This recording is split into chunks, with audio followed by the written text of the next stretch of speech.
Hello, DelusionDispeller, back again to talk to you today just about what is different about this relationship versus my other ones. Why is this one going to work, I believe? Thought it would be interesting to share that. Because maybe some of you are in relationships and you're wondering what the good things are to have in your relationship to make it work. And now from experience, I can share even more than just the research that I've done. Okay, first of all, as you know, my fiance has had a really rough past. So therefore, there were defense mechanisms that were brought into the situation. The very first thing that he had to learn from me was that he could trust me.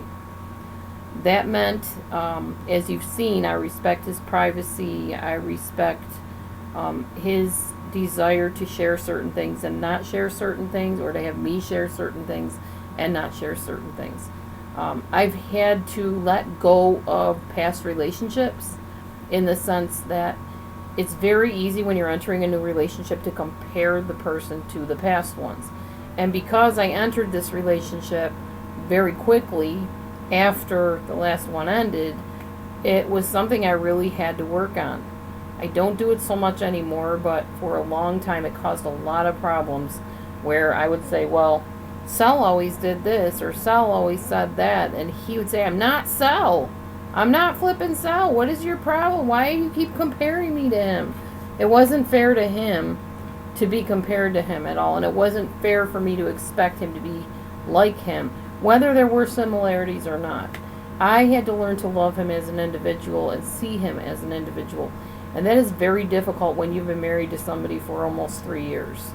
It only takes 21 days to make or break a habit. So you can imagine after all those consecutive 21 days being with my ex-husband, how that just kind of became habits.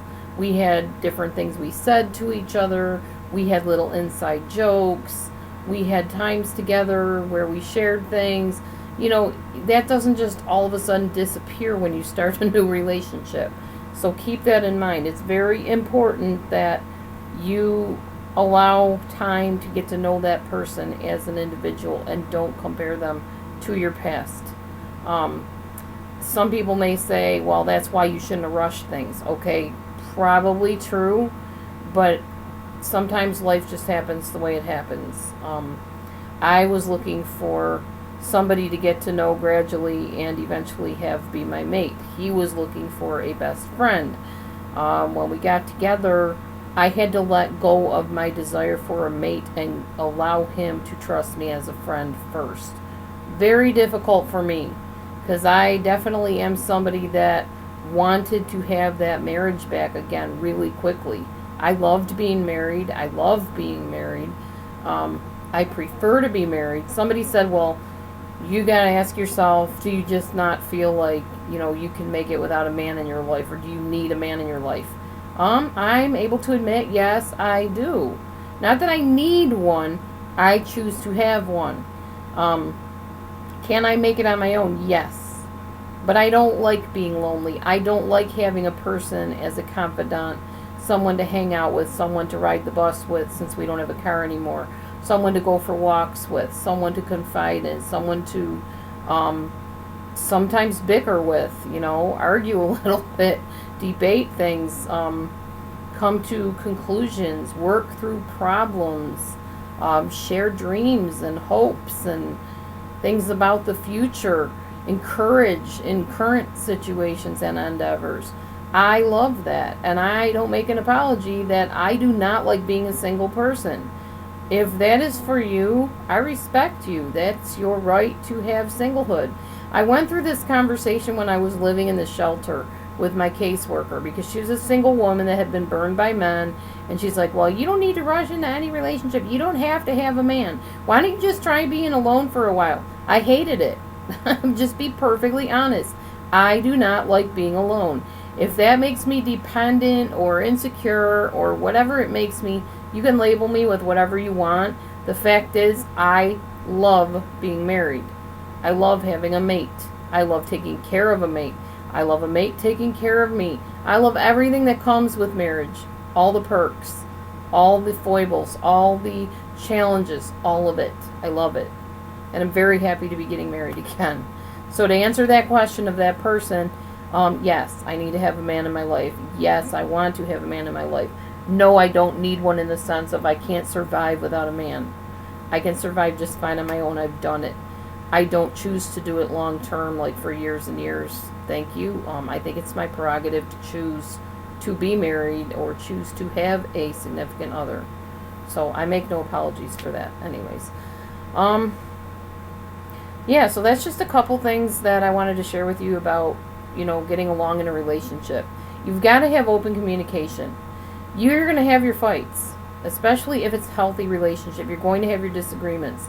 The key is, even if he walks away or you walk away, you come back together and you sit down and say, okay, this is what happened. Let's talk about it. What was your perception of it? How did you feel? What were you trying to say to me? When someone's been traumatized, the communication ability is very skewed. So they're not going to necessarily hear what you're trying to say. And it may take a few hundred times to explain it to them before they get it. But as I said, the initial part is trust. They've got to know they can trust you with their deepest, darkest secrets, with everything they tell you, with doing what you say you're going to do. That's big for my fiance. If I say I'm going to be somewhere, I better be there, because he's already been burned by people in his past that promised things and didn't deliver. And I've had that happen to me many, many times.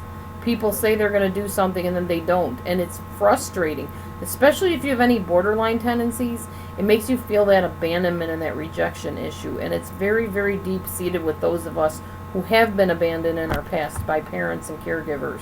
So you want to establish a trust that you are as good as your word. If you say you're going to do something, you're going to do it. If you say you're going to be there, you're going to be there. Don't tell them something and do another. That makes you look like a hypocrite and makes things look very shaky. They cannot trust you.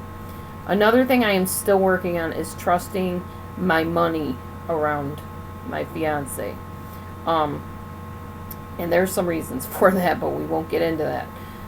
We're trying to find a balance in this. We decided to both have separate bank accounts because I felt that was more comfortable for me. That way I have my money that I know I've put aside or saved. If we run into a problem, I can say, well, I got such and such saved up. Let's lean on this,